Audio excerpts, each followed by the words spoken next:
The 1950s were a time of growth and optimism in America. Families enjoyed simpler days, with a booming economy and a strong sense of community.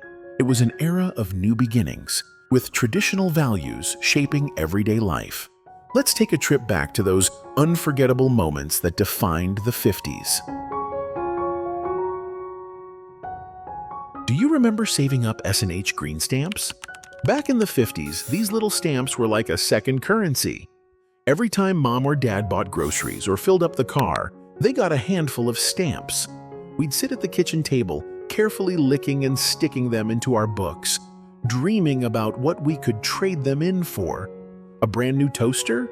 A set of dishes? Maybe even a shiny new bicycle.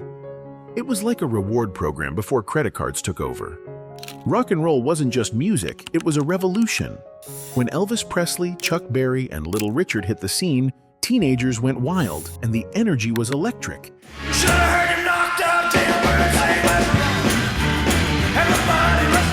The sound was loud, the dances were fast, and suddenly, jukeboxes everywhere were blasting this new beat. It was the heartbeat of the 50s, and if you had a record player, you were spinning vinyl non-stop.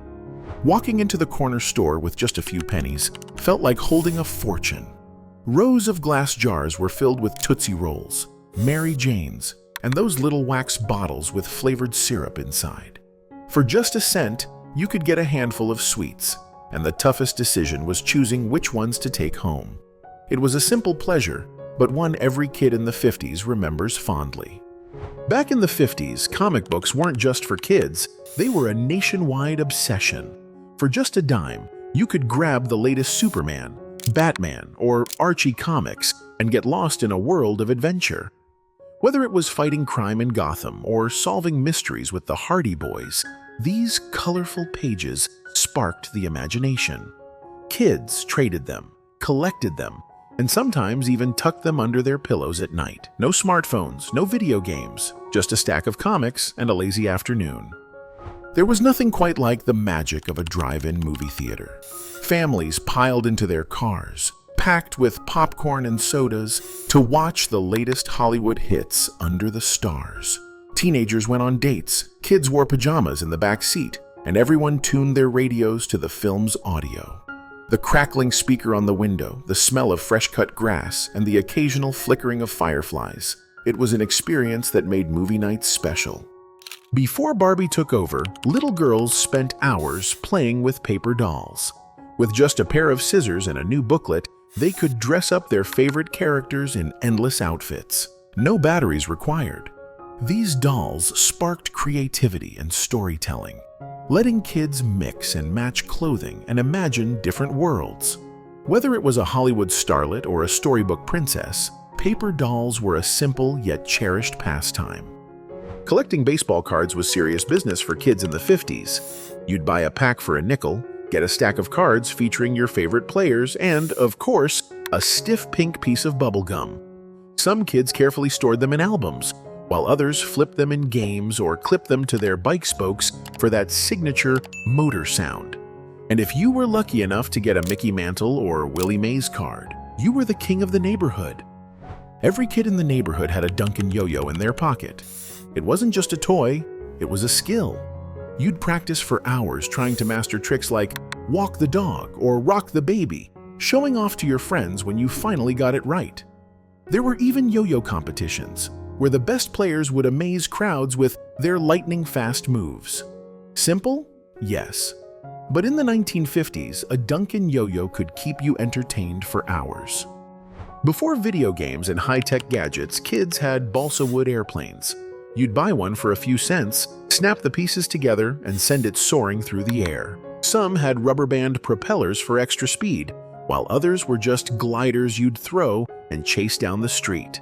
They were light as a feather, easy to break, and endlessly fun to fly, until they landed in a tree. Fast food wasn't the industry it is today, but if you had a nickel, you could grab a delicious White Castle hamburger. These little sliders were small, greasy, and packed with flavor. Whether you were stopping by after school or grabbing a late-night snack, a sack of White Castle burgers was a real treat, and at just 5 cents each, you could fill up without emptying your wallet. Owning a Schwinn bike was every kid's dream. These bikes were built like tanks, with sturdy frames, wide handlebars. Whether you were riding to the corner store, racing your friends, or jumping off homemade ramps, a Schwinn gave you the freedom to explore the world on two wheels. Playground games in the 50s were simple but thrilling, and Red Rover was a favorite. Two lines of kids held hands, calling out, "Red Rover! Red Rover! Let Tommy come over!" The chosen kid had to run full speed and try to break through the human chain. It was all fun and games until someone ran into the strongest link and got knocked flat. Kids today might find it too rough, but back then, it was just another day of play. If you want to relive more of our favorite childhood games, check out my video on my channel, all about the games we loved growing up. Back in the 50s, school dances had a simple rule: no scuffing up the gym floor. That's why kids kicked off their shoes and danced in their socks. These sock hops were filled with jitterbugging, swinging, and plenty of rock and roll. Whether you were twisting the night away or nervously asking your crush for a dance, sock hops were the highlight of school life. And let's be honest, dancing without shoes just made it more fun. Before TV took over, the radio was the heart of every home. Families would gather around massive wooden consoles to listen to their favorite programs. Comedy shows, thrilling dramas, and live baseball games. The Lone Ranger, Fibber McGee and Molly, and Dragnet filled the airwaves, transporting listeners to different worlds with just sound. It was pure imagination, and the voices on the radio became just as iconic as the stars on the big screen. Television was still a novelty in the 1950s, and if your family had one, you were pretty lucky. The picture was in black and white, and there were only a handful of channels, but that didn't matter. Shows like I Love Lucy, The Twilight Zone, and The Ed Sullivan Show became household favorites. Families gathered around after dinner, adjusting the rabbit ears and watching together, because back then, TV was a family event. Every kid in the 50s had a pair of roller skates, those sturdy, four-wheeled beauties that strapped onto your shoes. Whether you were gliding down the sidewalk, heading to the roller rink, or wobbling down the driveway, skating was a way of life. And if you had the metal adjustable kind, you probably carried that little key everywhere to keep them nice and tight. Skinned knees were just part of the experience. If you were a kid in the 50s, chances are you spent hours trying to keep a hula hoop spinning around your waist. This simple plastic ring became a nationwide craze, with kids, and even some daring adults, showing off their skills. Some could keep it going for minutes, while others struggled to get past a single spin. Either way, it was all part of the fun. And if you could master tricks like spinning it on your arm or rolling it back with a perfect return, you were a playground legend. If you went to school in the 50s, you probably remember the duck and cover drills. At the sound of the alarm, kids would dive under their desks, cover their heads, and wait for the all clear. We were told this would protect us in case of a nuclear attack, and while it might seem naive now, back then, it was just part of school life. Looking back, those drills didn't do much for safety, but they sure left a lasting impression. The 1950s were the heyday for muscle cars, those iconic American vehicles with powerful engines and bold, stylish designs. Cars like the Chevy Bel Air, Ford Thunderbird, and Pontiac Bonneville captured the spirit of the era. These cars weren't just about getting from point A to point B, they were about making a statement. Whether you were cruising the streets or taking a Sunday drive with the family, muscle cars were the ultimate symbol of freedom and the open road. The roar of the engine and the gleam of chrome made them unforgettable.